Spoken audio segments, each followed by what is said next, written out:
So Paul has introduced us in the book of Romans to his global gospel.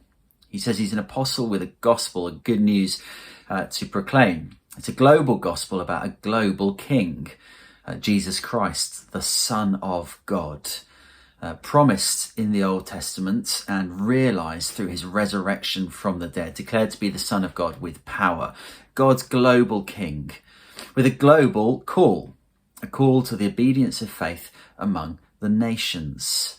And it's that global call that is driving Paul's mission. And it's a compelling vision of a worldwide movement that God is bringing about. And Paul is saying to the Roman church, I want to come and I want to strengthen you, and I want you to support me and be behind this global mission. But if he's going to do that, he knows he needs to persuade the Romans and us that there is a global need for this gospel. And so from chapter 1, verse 18 onwards, Paul has been acting like a prosecutor, laying out the case for his gospel. Chapter 1, verse 18, he said there's a global need because the wrath of God is being revealed. Look at the world around you, he says, and you can see God is angry. Everything is not all right with God. And from 1:18 through to 32, he laid out all of the evidence to persuade us that there really is a need for this gospel of righteousness by faith. But at the beginning of chapter 2, it's like he introduced to his argument a lawyer who's a lawyer making a case for the defense. It's an imaginary character, but Paul begins to dialogue with this person. Paul, as the prosecutor, has laid out the evidence, and now that person, chapter 2, verse 1, effectively, by implication, chirps up, well, not everyone's like that, Paul. There are some people who are not like that. They're able to look at that behavior in chapter 1:18 to 32 and say, well, that's not me. I'm not like that. I look down on people like that. And Paul, as the prosecutor, turned around and said, no, that person, well, just the act of judging shows the problem, but they do the very same things themselves. There's no one who can say, I don't do any of those things. And the problem they have is that God is impartial. He's a judge who judges simply on the basis of what people have done. No, everyone, the obviously unrighteous or the self-righteous, they're all in the same boat on this one.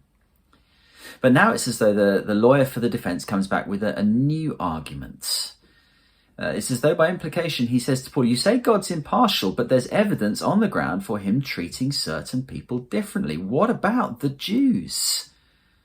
What about the Jews and the evidence that God has treated them differently? What about the fact that they've got the law in their possession, the Torah?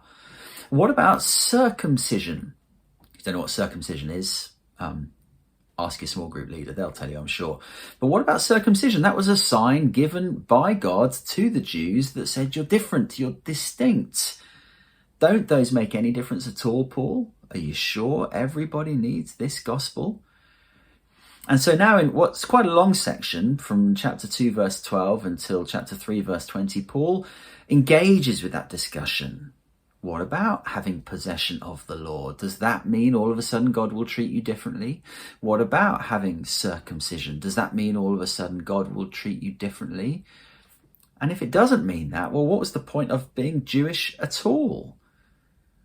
Well, those are the arguments that Paul is going to be engaging with now, all along the way, trying to persuade the Romans and us that all alike are under sin.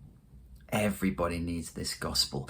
And whilst these verses can be hard work to read, they're quite dense and they're quite heavy, nonetheless we need them. Because as we gain an understanding of these truths, so our conviction as to both the need and power of the gospel will grow. So enjoy reading these verses for yourself.